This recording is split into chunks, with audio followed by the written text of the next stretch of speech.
Hello and welcome to another episode of Moose's Gear Goo Review. I'm Moose, and today we have another knife review.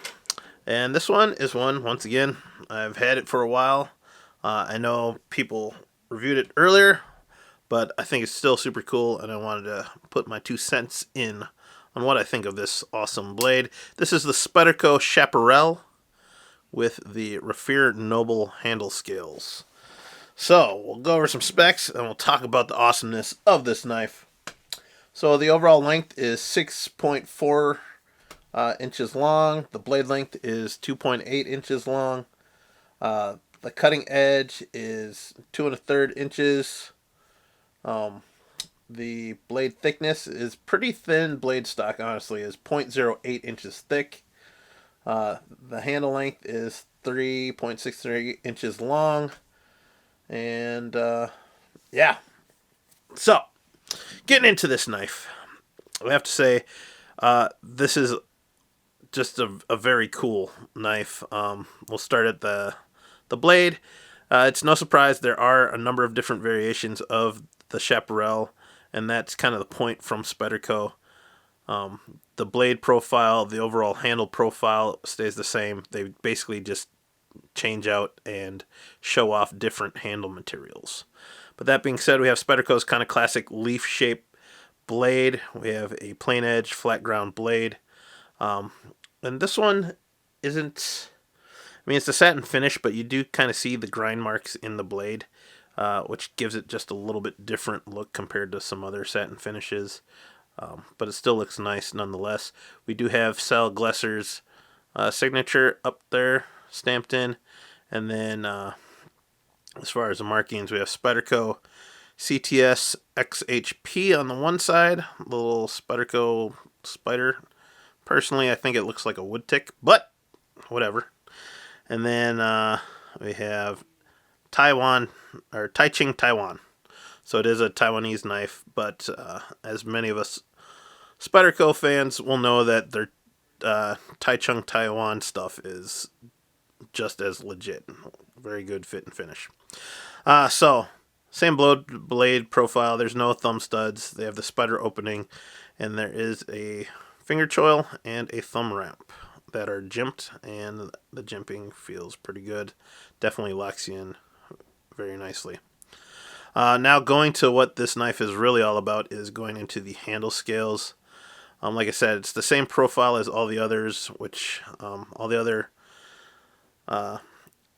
Chapparals are a backlock, mid backlock design compared to like a liner lock or a compression lock. So it's definitely a solid lockup. But then we have these beautiful scales. And so now these are a Raffir Noble. I'm not too familiar with who he is. But basically it's an acrylic handle scale that inside they mixed in different meshes of bronze and copper, I believe. And they're just kind of flowing through the material in sort of a random undulating wave pattern. And you have two scales, one on each side, and each one is unique to the knife. And so the patterns, the materials are the same, but the patterns are different. And so when you first get this, it's a very glossy pattern. I mean, obviously, it's definitely for the looks, and it's very striking and beautiful. It's almost like if there was leaves that fell into a pond and they froze in water, but it remained clear and see-through. So this acrylic polymer does have kind of a slight blue tint to it. So if you like see through back there. But honestly, just striking, beautiful. We have full liners, stainless steel liners. All the other hardware is satin finished. And then we have a satin deep carry pocket clip, the wire clip, which is awesome. If you want a knife that slides in and out of pocket with no problem, this is the knife, because with that smooth handle scale, and just how the wire pocket clip works, it's just like butter. I mean, the retention isn't as strong compared to other materials because it can just slide out just as easy, but it's still beautiful nonetheless. So, Spyderco also has a Chapparal line designed more for like their gentleman series, so it's not a super thick blade stock for like really hard carving or use. It's definitely more of a looker, a gentleman piece that you're gonna want to wear when you're dressing up a little, or if you just want that nice, respectable or high fashion look. But sometimes you just get lost in staring at these scales. All right, that being said, going into the knife, because it does have the lockback, this is a true ambidextrous knife.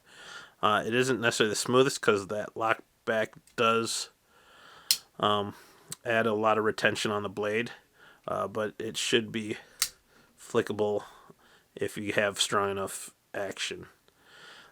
Very comfortable design, very similar to kind of like the other designs that have that forward finger choil, like the Native series, or even the paramilitary. Very similar size there, but much different dimensions. But just having that forward finger choil, definitely like it. XHP is a very hard steel, so it will maintain an edge for a very long time. And since it's a lighter blade for lighter use, you shouldn't be chipping it in any capacity. And that's kind of what those harder blade steels do, is that they do tend to like chip. But it's a gentleman's knife, so you shouldn't have that problem if you use it right. So yeah, love this blade. Let's compare it. Here's the Pete. Here's the North Fork, and why not pair 3. So as you can see, fits right in that under 3-inch mark. So if you are a business person and you need a nice knife, or you just like to carry one and you're at the office, downtown, whatever, it should comply with most city blade length carry options or laws. Handle scales, smaller. Though it's the same blade length as kind of like the pair 3. The pair 3 does have a kind of a long handle, but it is what it is. So there's that. Comparing blade thickness. Obviously, the Chapparal is very thin blade stock, as you can see here. So, yeah. The Pete does have thicker blade stock for a knife its size, and that is evident here as well. So, there's that. And, I mean, to be honest, this, yeah, just a thin slice of knife. But honestly, for some basic everyday tasks, that's all you really need. I think the only other knives that I have that are about that thick are like my Swiss Army knives. So let's test it with the ugly brown glove as always. So yeah, that acrylic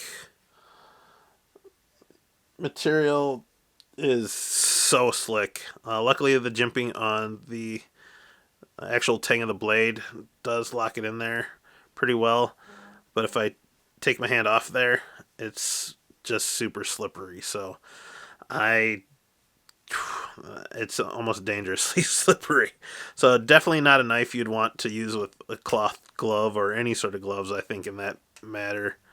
Because you'll just be slipping and sliding all day. It does deploy, though. And you can shut it.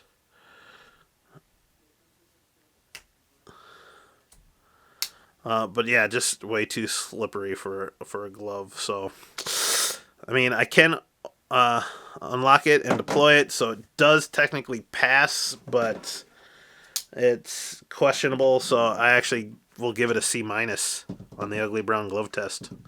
So C-.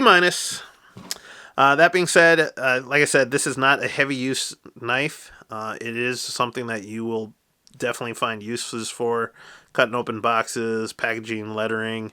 If you just need a ultralight or a small knife, And once again, if you're going to a wedding and you like to carry a knife, this would be a great piece to be carrying. So yeah, I also forgot to say that it is slightly milled out. So you can see it's kind of skeletonized in there to help with some of the weight. But other than that, this is just an awesome looking knife and definitely a collector's piece and definitely a gent's piece. So if that's what you're looking for, I'd totally recommend it for that. And that, guys, there are some other variations. I'll leave links in the description below. Thank you, guys. Please like, comment, and subscribe. Check out my other videos. And I'll see you outside. Take it easy. Bye.